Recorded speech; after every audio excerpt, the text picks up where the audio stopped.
February 28, Lord, 1963, Lord, proceeding to 51 years of anniversary, O God, that you reveal your word, O God, opening of the seals, O God. You give your word to your prophet, O Lord, to Yes, the people, Lord. O God. Thank you so much, O Lord, for the prophet that you sent in every age, na nagbibigay, Panginoon, Amen. kaliwanagan ng mga Hallelujah. salita na ibibigay mo sa inyong mga anak. Salamat po sa araw na ito. It comes, Lord, the fellowship, O God, mga kapatid ngayon at itipon to celebrate, Lord, this day, O God. Hallelujah. Pasalamatan ka na, Panginoon, ito ay kaganapan ng mga bagay na sinasabi ng iyong mga salita, Panginoon. We came down from heaven to this earth, O Lord, picking our second dimensional body, Lord. Hallelujah. Enjoying our fellowship, enjoying our experience, O Lord, in this earth, O Lord. We know that we are already, Panginoon, kami po, Diyos, ay mga strangers and aliens of this world. Hallelujah. But we came here for one purpose, O Lord, to have an experience in this world. Yes. And also, Lord, to serve you, Lord. Hallelujah. Upang maranasan namin ang mga bagay na yung naranasan ng dumating ka. You are the firstborn among all many brethren, O Lord, according to Paul in the book of Romans. Kaya, Panginoon, hallelujah, hayaan mo na ikaw ang walakiin sa Panginoon. Hallelujah, sa bawat naabot ng dinig na ito. Pangusap ka, O Diyos. Yes, the revelation of Zion, your servant, Lord, ministering your word of God. Amen. Please, O God, help me, help my flesh, man. And Lord, let thy will and take my will, Lord, and let thy will be done, Father, today. O God, speak to us habang kami, Panginoon, ay kasama at kumakain sa iyong hapagkainan. Maraming mga tao nag-aantay na kumain kasama ng Panginoon. But this day, sabi mo nga sa Revelation chapter 3, verse 20, stand at the door and knock, and if any man hear my voice and open the door, I will come in to him and sup with him and he with me. Amen. Panginoon, salamat ng maraming hallelujah sa iyong kabutihan. In the name of our Lord Jesus, Panginoon, give us the revelation sa oras na ito. Open our mind, open our understanding. In the name of Jesus Christ, Jesus. Amen. Amen.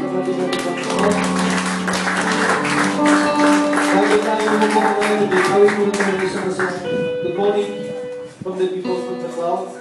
I want to sing that song. Good morning, cloud. People. Hallelujah. Good morning. Kaya ba mga cloud people? Parang hindi ako narinig ng mga cloud people. Diba? Let's go. Mamaya na yan.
salamat sa Diyos sa araw na ito, mga kapatid.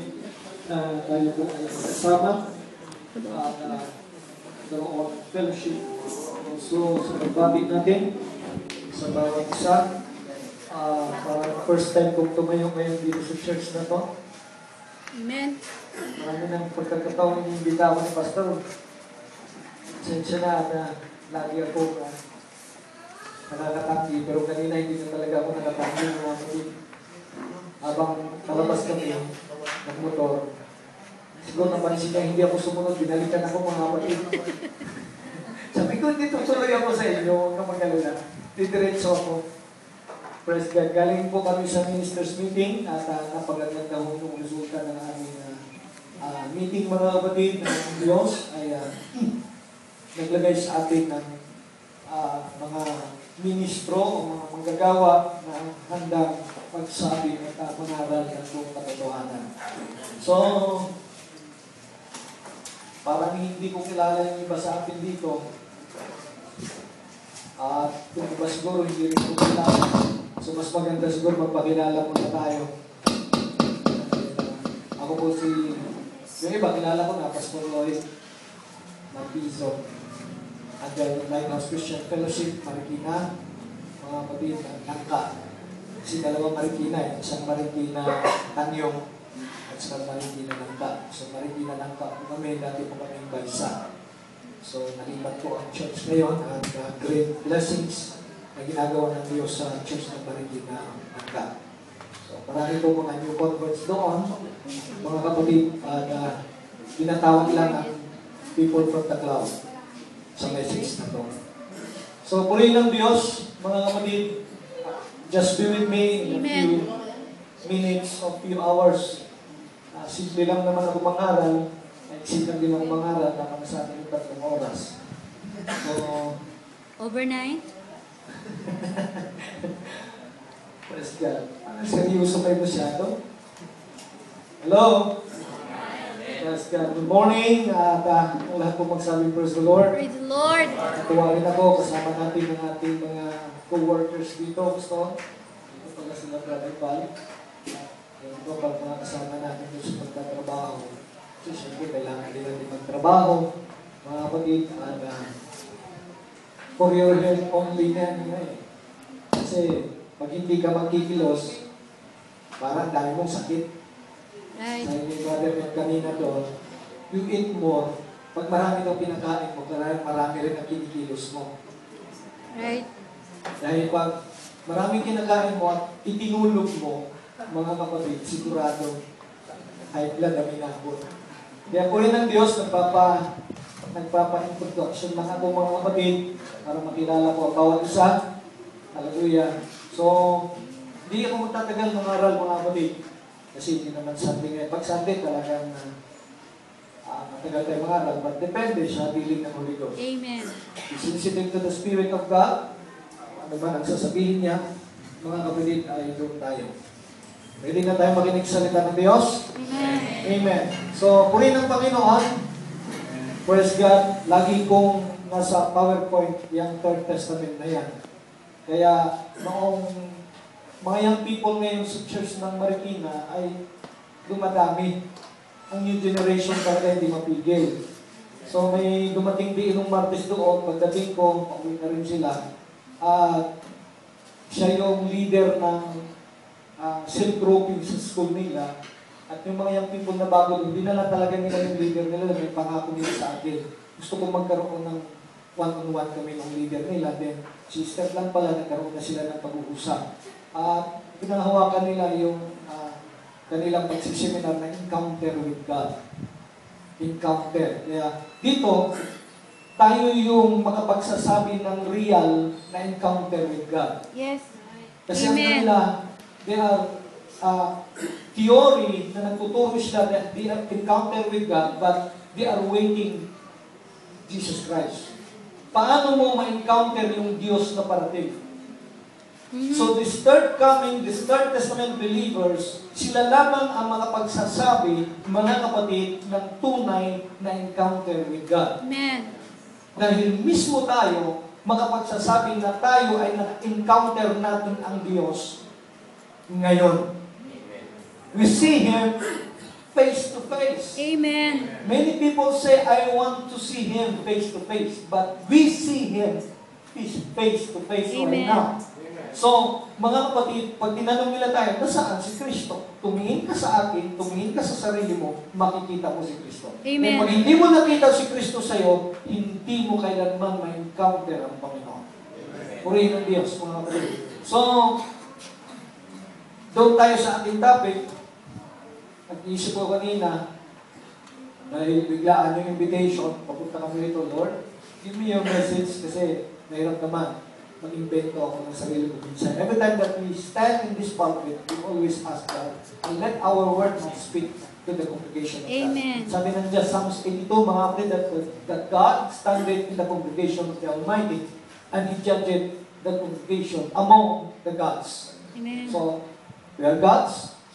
Amen. God is here. Amen. Amen. So, i-click mo sis. Alignment ito mga kapatid.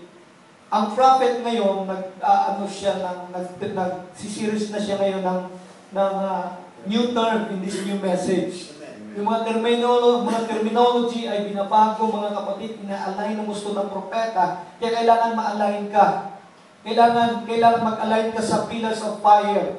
During the time of Moses, kailangan mga kapatid, sumunod sila sa pillars of fire, the pillar of clouds during the day, and the pillars of fire during the night. So, kailangan sumunod sila doon. Dahil pag hindi sila nasunod mga kapatid, nagkakaroon po mga kapatid ng darkness. Nagkakaroon ng denomination thinking ng tao. Kaya sa ating mga kapatid, let us follow the leaders, let us follow the pillars of fire, and wala na po ang pillars of fire doon sa taas. Ang pillars of fire ay nasa inyo na. Amen. Nasa atin na.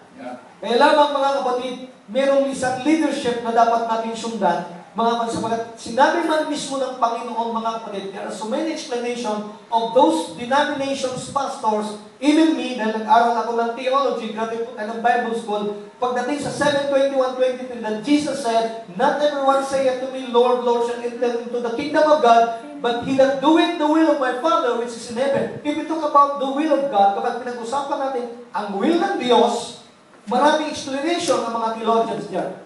But the will of God, ang sabi po ng Bible, is to follow and receive the man sent by God. Amen. Yun ang kalooban ng Diyos, na sundin natin yung kanyang lingkod. Dahil pag hindi ka sumunod sa lingkod ng Diyos, hindi ka makakarating kailanman sa land of promise. Right. Can you say amen? Amen. Sa mga hindi sumunod kay Moses, mga kapatid, ay hindi po nakarating ng land of promise. Alignment of the eternal unfolding that took place in that time frame of our history. Follow the leaders, receive the prophets. Without the prophet, pag wala ang propeta, hindi kailanman maintindihan ng tao ang Bible. Amen. Ang kanilang gagawin ay puro na lang basa ng basa. Hello? Amen. So, meron akong kaibigan, nagsasabi niya, kami pa, Pastor, sabi niya, ang sa amin dyan, progressive learning yan eh. Progressive learning. Kasi, pag-aaral. So, sabi ko sa amin, hindi. That is not progressive learning. It is a progressive revelation. Revelation. Hallelujah. The cloud is the body of the Lord. Now, if we talk about cloud, kanina, you are the cloud, came down from heaven, and pick your second dimensional body. Alright? Can you say amen? The cloud is the body of the Lord. Simply, ang sabi ni Jesus Christ sa John chapter 3, walang aakyat, kundi yaong lamang bumaba, Amen. na kagaya ng tao na nasa langit. Amen. Hello? Amen. Can you say amen? Amen. So, sa madaling salita, huwag kang mangarap umakyat ng langit kung hindi ka tagalangit. Right. Maraming nangangarap ngayon, according to the theology of people, mga kapatid sa mundong ito, na ang lupa na ito ay pupunta ng langit. Hello? Amen. Hindi po pwede mga kapatid dahil meron pong tinatawag na 2 dimensions. Sa 7 dimensions na tinuturo ng propeta, merong divide yan sa 2 dimensions. The dimension of eternal and the dimension of temporal. ang dimension ng temporal, hindi po sila pwedeng pumasok sa dimension ng eternal. Right. Pero yung dimension ng eternal, pwede siyang pumasok Amen. sa temporal. Yes. Kagaya ni Jesus Christ in John chapter 1, in the beginning was the Word. Hallelujah. There is a beginning of the Word. Yes. In the beginning was the Word, and the Word was God. Ibig sabihin, mga kapatid, ang Word, eternal, pero nagkaroon siya ng beginning. When? Kailan? Noong bumaba ang Word sa lupa at nagkuha siya ng 16 elements, body, mga kapatid, hallelujah, at nagmanifest siya sa flesh, and that is the beginning of the Word. Yes. Amen. Yun po, yung eternal, mga kapatid, bumaba po siya at nagkaroon siya ng katawan to temporal. Hello? Amen. So, if I say the cloud is the body of the Lord, now you are the body of the Lord if you came from the cloud. Amen. Right. Simple lang ang aking, kasi mga kapatid, kinalimutan ko ng aking pagiging theologians pero ako yung tao na hindi mo pwedeng aralan ng aral mo. Dahil since birth, Pentecostal people po kami, ang aking papa ay pastor po ng Pentecostal, inaralan na kami maliit pa, hanggang sa lumaki, nag-aral pa ng Bible School, nag-aral pa kung ano ng mga pastoral, hanggang sa, mga kapatid, kung basta mo lang i-aral sa akin yung aral mo, hindi po pwedeng basta lang tanggapin yan. Amen. Dadaan ka sa butas ng karayong. Amen. Pero, sabi nga ni Pablo, ako'y naging mangmang dahil kay Kristo. Amen. Anong Kristo? Mensahe.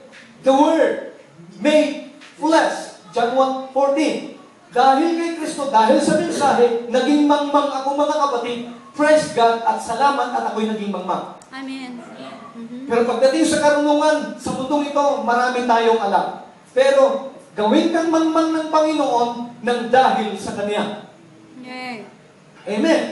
So, sa madaling salita, kapag hindi na tinanggap ng tao, mga kapatid, sabi ko nga, mayroon kaming Bible study doon, sabi niya, nagsalita kasi siya na, kailangan lang kasi ang magandang aral dyan, yung pastor, ganito.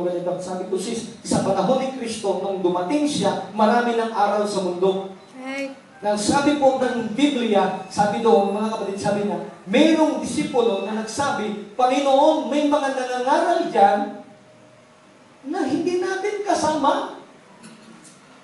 Pahihintuin ba namin sila? Anong sabi ng Panginoon? Wag. Trabaho nila yan. Amen. Negosyo nila yan. Akin na lang yun.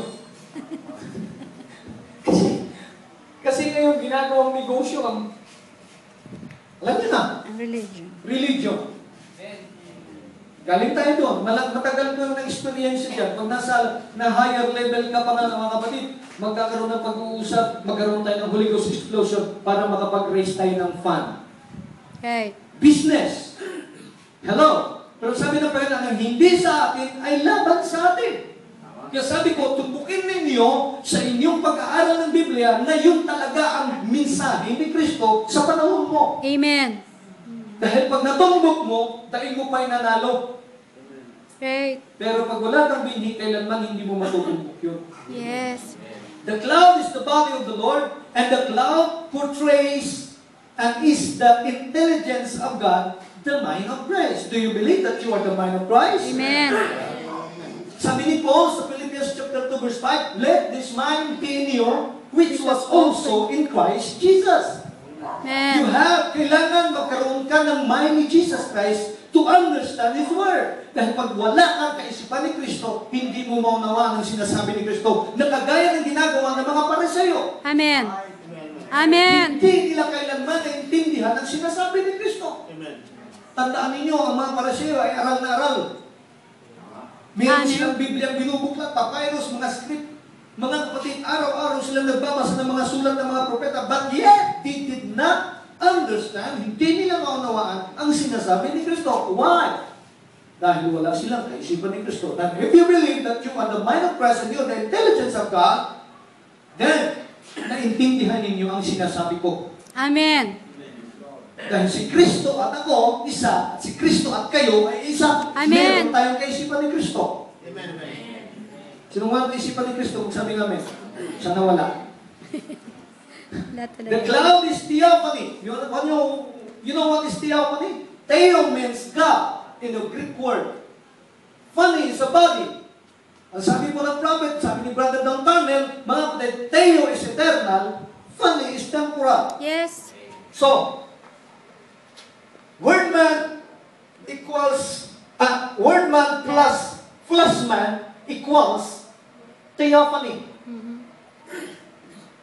Amen. If I say word man, Pastor, nasa Bible ba ang word man? Kasi may mga tao na nagsasabi, ano ba yung sinasabi ng mga kami? Wala sa Bible yung sinasabi nyo. Sabi ko, andyan, hindi mo lang nababasa.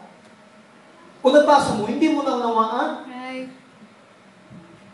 Kasi meron ako nga, magkaklase sa Bible school, sabi niya to, suporta nga dyan sa sinasabi mo. Pabasa mo muna sa akin sa kapaniwalaan. Ano ang sabi ko sa kanya? Alam mo, sa tagal mo ng paglilingkod sa Panginoon, hindi ka nagkaroon ng pananampalataya. Dahil ang to see is to believe is not a faith. Yes. Believe first. Pero mo, hanapin mo na sa Bible, basahin mo na bago maniniwala. Ano ang sabi ng Bible sa Hebrews chapter 11 verse 1? Faith is the substance of things hoped for, the evidence of things cannot see. Ang sino ang ebidensya ng mga bagay na hindi nakikita? Ikaw. Amen. Hello? Amen. Mabilis ba ako? Mabilis ba? Okay lang. So, ang sabi ng propeta, what is faith? Faith is a revelation. Amen. A substance. What is substance? Substansya. Sabi ni David, sa 139 ng Psalms, ang aking substansya ay hindi nakakatago, hindi na itatago sa iyong presensya. Amen. Amen? Amen. So, theophany can transform or shift into any image that was because the form is six-dimensional. Alright? The cloud is eternity. Are you with me? Amen. If we talk about, sabi ng prophet sa new terms, eternal day, maraming tao gustong dumating sa eternity. Gustong makarating sila sa eternity. Kailan? May isang Bible school pastors tinanong ko, kailan? Kasi aral ko yan dati. Di mo pwedeng i-aral sa akin yan. Aral ko yan. Tagal kong sinunugan ng kilay yan. Nasa top 10 ako nung mag-Bible school ako, mga kapatid. Oh, sunugan ng kilay dun eh. Kasi kailangan may yabang ka roon. Eh dito, wala mo yun. Amen. Can you say amen? Amen. Sabi, ang tao ay nangangarap makarating sa eternity. Ang tanong ko sa, kailan ka makakarating sa eternity? Sabi niya, pag nag-rapture na. Ano pa? Pag namatay na. My God. Hello? Amen. Pag pinag-usapan natin ng eternity, yun po ang tinatawag na eternal things, heavenly things. 1 Corinthians chapter 15. There is no other form of eternal and that is God. Amen. Kaya pag ang Diyos nasa iyo, you are in the eternity. Yes. Amen. Ang sabi ng 1 Corinthians chapter 3 verse 16 and 17, mga kapatid, knowing not that your body is the temple of God. Amen. At dapat ninyong maunawa na ang templong ito ay kayo. Amen. Hello? Amen. Do you believe that God is in you? Amen. Pag hindi ka naniniwala, mga kapatid, may problema sa paglilingkod mo sa Panginoon. Dito, inaaral natin ang realidad ng Biblia. Amen. Yung reality, the reality. Dahil pag hindi mo na-experience ang reality, ano ang opposite ng reality? The antonyms ng reality. Fantasy. Ano sa point ng prophet? Ano ba yun? Any visions. Hallucination.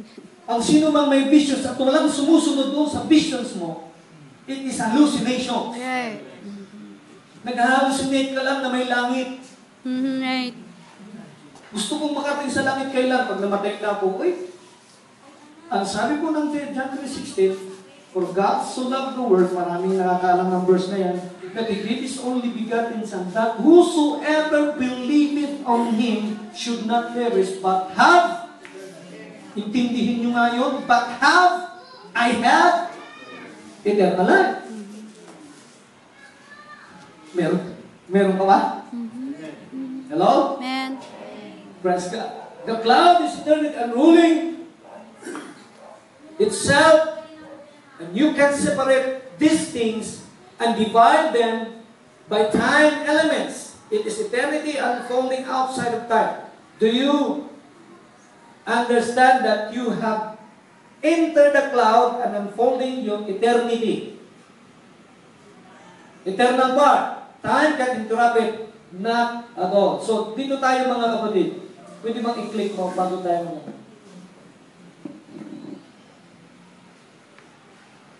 Ipaintindi ko sa inyo yung cloud. Yan, cloud. Okay? So, ano sabi ng Exodus chapter 16 verse 10? And it came to pass, as Aaron, during the time of Moses, speak unto the whole congregation of the children of Israel. You know who is Israel? Kayo. Amen. Sabi pa naman. Sabi ni Paul sa Galatians chapter 3, know ye not. Ha? Sabi niya, Galatians chapter 3, na ang bawat isa na nasa pananampalataya, whosoever in faith, ang nasa pananampalataya ay mga anak ni Abraham. Right. Pag pinag-usapan natin si Abraham, matutumbok natin ang patriarch. Amen. At sino ang patriarka? Ang father ng patriarch is Abraham, Isaac, and Jacob. Hallelujah. Because Jacob is a slanderer, God changed his name to Israel, which means the Prince of God. Amen. Can you say amen? Amen. So, in the congregation of Israel, that they looked toward the wilderness, and behold, the glory of the Lord appeared in the cloud. Hallelujah. You are the glory of the Lord. Amen. Ang sabi ng Colossians 1:16 and 17, mga verses yan sa Bible na hindi patagal kong binabasa, that Jesus Christ is the express image of the invisible God. Yes. Now, who is the express image of the invisible God in our day? If Jesus Christ is in you, is in me, we are the invisible. We are the image of the invisible God. Amen. Ano yung invisible? Eternal. Hindi nakikita. Sino ang express image? Sino ang kamukha? Sino ang mukha? Kaya bang nagtanong ng tao, nakita mo na ba ang Diyos? Meron akong naalalang binautismuhan. Binautismuhan siya ng pastor. Ewan ko kung gano'ng katututong kwento na to. Basta, sinabi lang sa akin, pag bautismo sa kanya, ang tanong sa kanya ng pastor, nakita mo na si Kristo? Sabi niya, pastor, hindi. Madilim. Lunod ulit. Nakita mo na si Kristo. Hindi pa rin pastor eh. Lunod ulit. Kalulunod siguro mga kapatid. Nahirapan na huminga yung kapatid. Kinangilan ng pastor. Pagkuhahon, nakita mo na si Kristo. Oo, pastor, ang guwapo pala eh.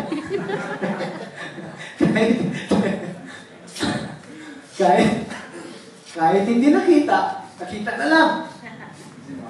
Kasi mamamatay na siya eh. Makikita na talaga. Ngayon, pag tinanong kayo mga kapatid, nakita mo na ba ang Diyos? Ay nako. Amen.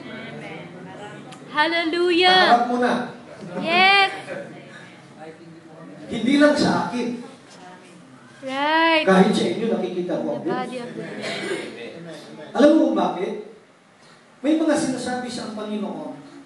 Nagsasabi lang, my Father which is in heaven. Sometimes Jesus Christ said, my Father is in me. My Father which was in heaven. My Father is in me.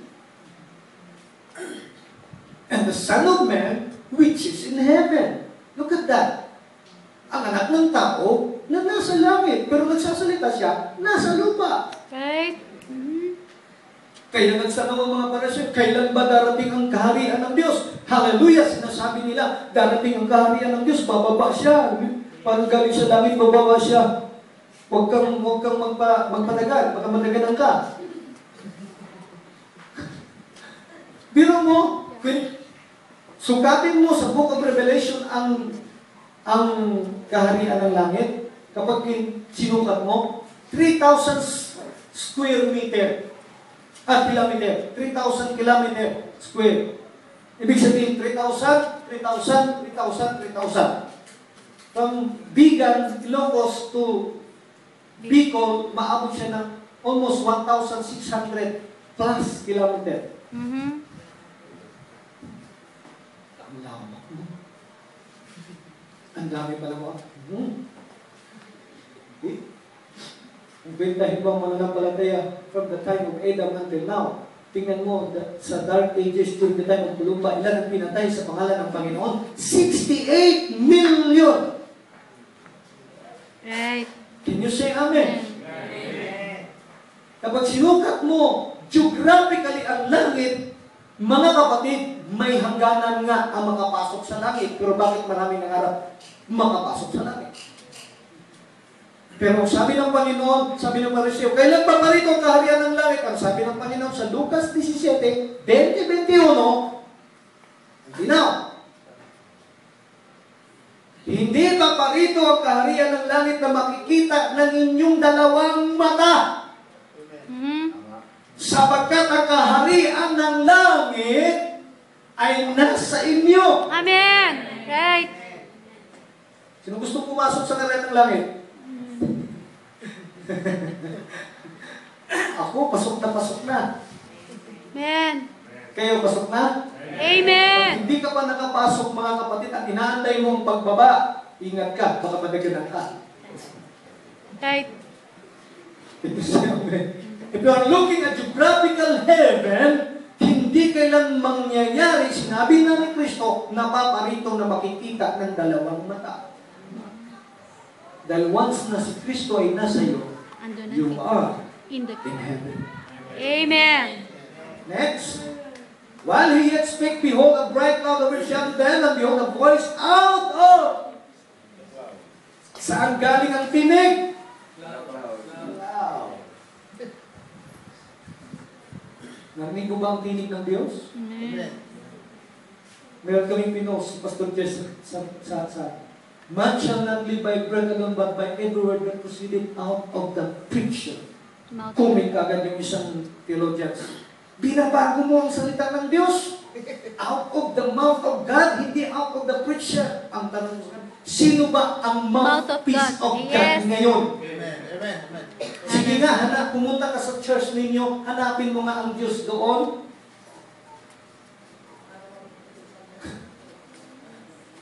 Paano maganap ang Mateo 4, versikulo 4 na hindi nabubuhay ang tao sa tinapay lang, kundi sa bawat salitang naririnig niya mula sa bibig ng Diyos.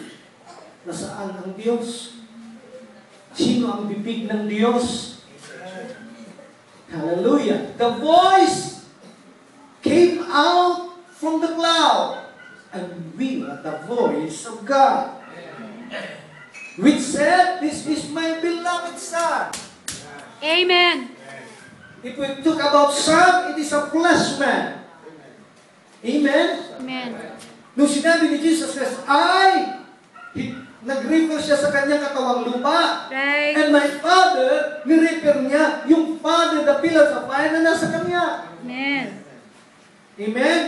Pag pinag-usapan natin ang sonship, pinag-usapan natin, mga kapatid, ang ministeryo ng Panginoon dito sa lupa. Kung naganap ang sabi ni Pastor Chess, naganap ang Son of Man dito sa lupa, naganap ang Son of God dito sa lupa, Yes. bakit ang Son of David doon sa langit? Hallelujah. Dito na sa lupa.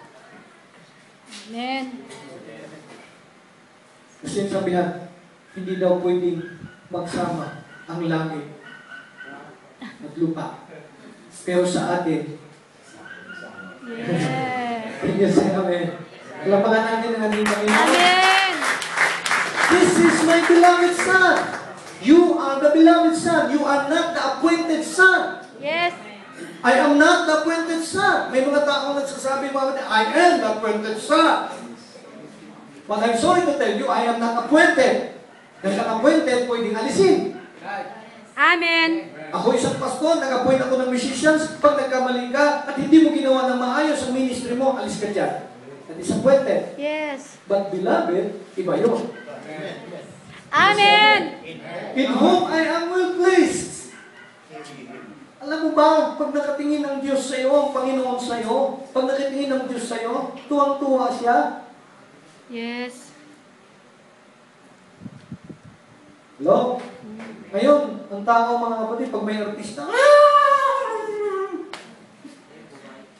ganda na ng lupa yun. Pag kinain ng bulok na ng bulati yun, wala rin eh. No? Tama ba? Di ba? Pag may artista ngayon, talaga namang mga kababayan natin eh, tilihan dito, tilihan doon. Pero sa paningin kaya ng Diyos, ano ang tingin niya sa mga yan? Sige. Magkaliwanagan tayo. Ang maganda dito, kilala ka ng Diyos at kilala mo ang Diyos. Maraming nakakilala sa Panginoon. During the time of Dark Ages, pag sinabi mong Kristiyano ka, hello? During the time of Dark Ages, during the time of Church Ages, during the time of Columba, pag sinabi mong Kristiyano ka, patay kang bata ka. Ipapakain ka sa leon, susunugin ka, ano bang bibitayin ka, ipapako ka sa cross, dahil Kristiyano ka. Pag sinabi natin Kristiyano, may definition ngayon ng mundo, sinasabi nila, Christ-like. Hey. Katulad daw ni Kristo. Pag sinabi din, look alike ni Kristo, totoong Kristo, hindi. Keke. Kasi si Brother Balance kay Brother Ruchel, siya napapagkamalan eh. Look alike. Kambal kasi. Pag look alike ka ni Kristo, totoong Kristo ka, hindi. Pag sinabi kong magpalabas tayo ng look alike ni Jericho Rosales, totoo bang Jericho Rosales yun? Hindi. Hindi. Hindi. Kaya sa atin, ang Kristiyano, ang Christians, not means a Christ-like, but Christ Himself. Amen. Amen. Are you with me? Because God, sabi ng Bible, whom I am well pleased.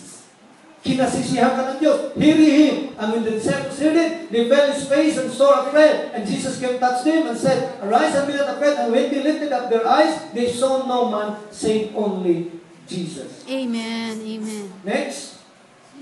And we had these things while the hill built, He was taken up, and cloud received Him out of their sight. Sino ang tumanggap sa Panginoon? Cloud.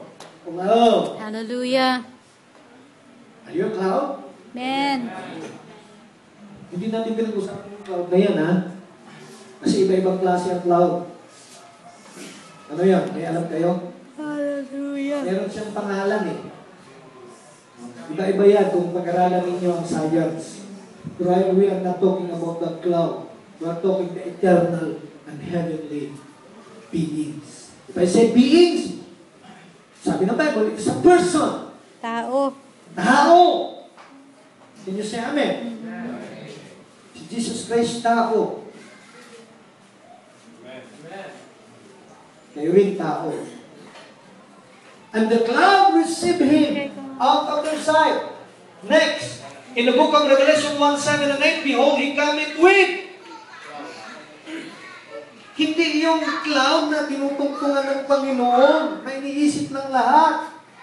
Anong gagawin niya dyan sa cloud? Meron akong naalala ng isang teacher natin sa Bible School. Pagka-rapture daw, pupunta sila dyan sa langit na yan. Aapakan daw nila yung mga ulam. 7 years. Kasi iba-ibang doktrina nila. Merong pre-tribulation theory, merong post-tribulation theory, merong mid-tribulation theory. Yung 7 years tribulation theory, yung pre-tribulation theory, rapture daw 7 years, nandyan sila sa lapa, magkakainan sila. Tinanong ko siya ngayon, mga kapatid, ano ang restaurant magsaserve sa inyo doon? Magkakainan with 7 years. Biro mo, lahat yun may sakit pagkatapos ng 7 years. Wala kang gagawin, nakaupo ka sa lamesa, kain ng kain, 7 years? Naintindihan mo ba yung tinuturo sa'yo? Hello, are you with me? Amen. Niloloko na tayo mga kapatid. Kami noon, grabe, uy, ang ganda, no? Wala tayong gawin. Alam mo, tinuturuan tayo ng Lord maging tamad. Kasi biro mo, 7 taon, nagkakainan lang tayo. Pagkatapos natin kumain, bababa tayo sa lupa. Di pakakawalan si Satanas. Ididisip na naman yung na-rapture. Kawawa naman yung na-rapture na yun. Naintindihan nyo?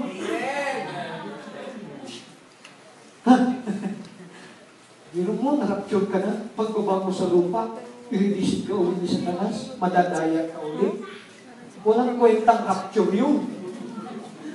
Ngayon, aral natin din eh. Dati, Amen.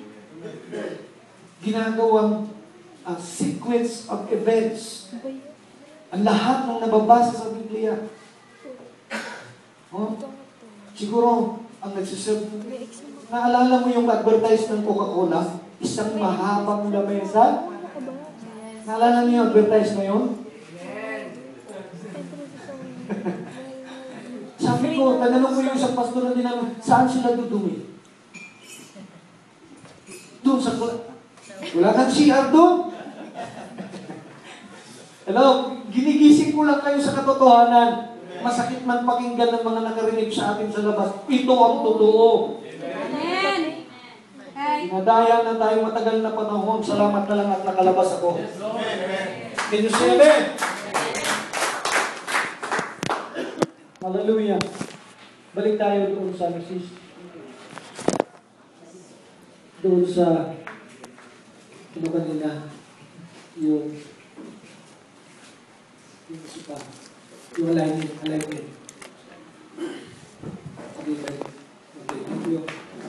Then 1933, William Branham entered into the club in 1933 AD on the Ohio River. Eyewitness told me that the voice coming out of the pillar of fire, cloud on the river, was the voice of William Branham. William Branham is a prophet of God. Pero pag tinanong mo mga kapatid, hallelujah, ang mga denomination, especially the cloud, ang sabi nila agad, pag nakita nila yung cloud na yun, Branhamites.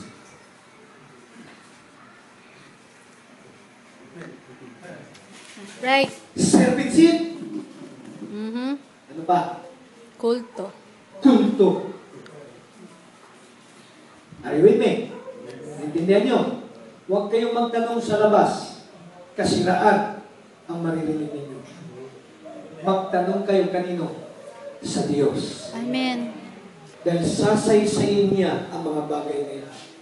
As John the Baptist, ang sabi ng voice ng sa mayari, as John the Baptist, I will send John the Baptist in my first coming, I will send you to forerun in my what? Second coming. Are you with me? So yun ang kaganapan from 1933 to 19... Kung titingnan mo mga kapatid, from 1933, hallelujah, at alam din naman natin ang history from 1906. Alam niyo 1906? Yung may message dito. Azusa Street. That is the birth of the prophet. Are you with me? 1906 to 1956, exactly 50 years. Andiyan. Are you with me? Pag sinabi natin 50 years, it is a jubilee. Alright? So 1933 mga kapatid, going to 1946, exactly 13 years. To 1946, mga kapatid, praise God, to 1956, it's exactly, what? Ilang years? 10 years. So 1906 to 1956, 1956, sabi dito mga kapatid, he entered the cloud, the prophet entered the cloud in 1956 AD, catching the intelligence of God to know that the church age ended for the Laodicea of the 50-year mark from 1906. You know what? Marami mga tao nagsasabi, hindi pa tapos ang Laodicean Church. Pero kung puntahan ninyo ang Bible, pag pinasa ninyo ang Laodicean Church, nakakahiya ang Laodicean Church. Ano sabi? Wala na akong kailangan, mayaman ako, pero sabi ng Panginoon sa kanya, Laodicea, mahiya ka sa sarili mo. Ikaw ang pinakadukha, ikaw ang pinakamiserable sa lahat. Hello? Pero sabi ng prophet that the Laodicean church age ended in 1956. Ang mga end-time message nagsasabi matatapos lang daw ang Laodicean churches pag nagkaroon ng rapture. Pag tumunog na ang pakakakuang trumpeta ng Diyos, ganun din ang mga theologians, nag-aantay sila ng tinig ng Panginoon o nag-aantay sila ng trumpeta ng Diyos. Ang sabi po ni John the Beloved sa Revelation chapter 1, susundan niyo ako. Sundan niyo ako, bilisan natin to, mga kapatid. Revelation chapter 1, hallelujah, are you with me? I was in the Spirit of the Lord's day, and I heard a voice talking to me. Hello? Amen. As a trumpet. Yes. His voice as a trumpet. As of a trumpet. Ang kanyang tinig ay katulad ng isang trumpeta.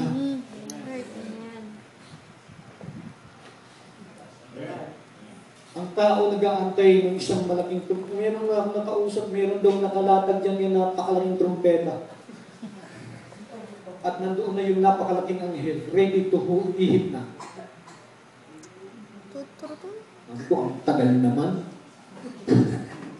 Sabi ko, kailan hipan? Hindi namin alam. Eh, paano kung tinamad yung anghel na yun? Hindi na hinipan. Hindi alam. Paano mo nasasabi na nandyan na?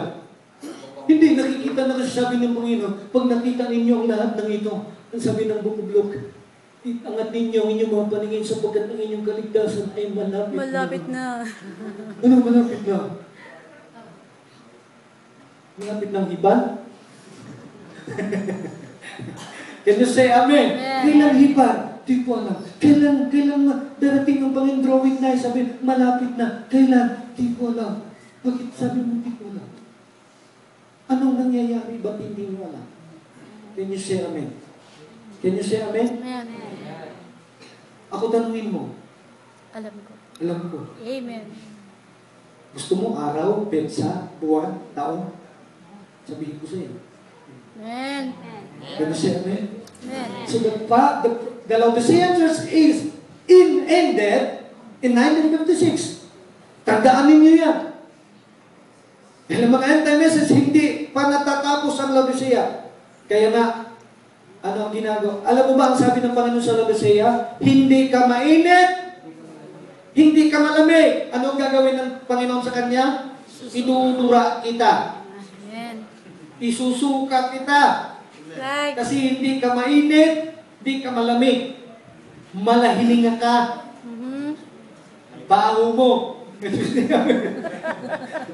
Yan po ang katayuan ng Laodicea. Kaya nga tinapos yung dineclare ng propeta. Tapos, it is finished. With the Revelation chapter 10, when the seven angels began to sound. May dumating sa bahay. Isang WA mo. Kinoconvert ako sa kanilang grupo. Nagkaroon kami na, pag-usapan namin yung Revelation chapter 10. Sabi ko, Brad, kasi inaano niyo sa akin na mayroon pa daw hindi natapos na ministry si Brother Branham. At yung 7 thunders daw ang magtatapos. Kasi yung 7 thunders yung nag-umpisa siya. Sabi ko, Brad, basahin nga natin uli ang Revelation chapter 10 verse 7. Basahin mo! Huwag na tayong umalis dyan. Dami mo na explanation eh. When the seven angels began to sound, all the mystery of God should be finished. Amen. Oo nga, Pastor, sabi niya sa akin, pero, teka, wala naman yung pero dyan eh. Ba't nilalagyan nyo ng but? If, huwag mong lagyan. Nagsalita na ang ikapitong anghel, ang lahat ng misteryo, pag sinabi ko bang lahat,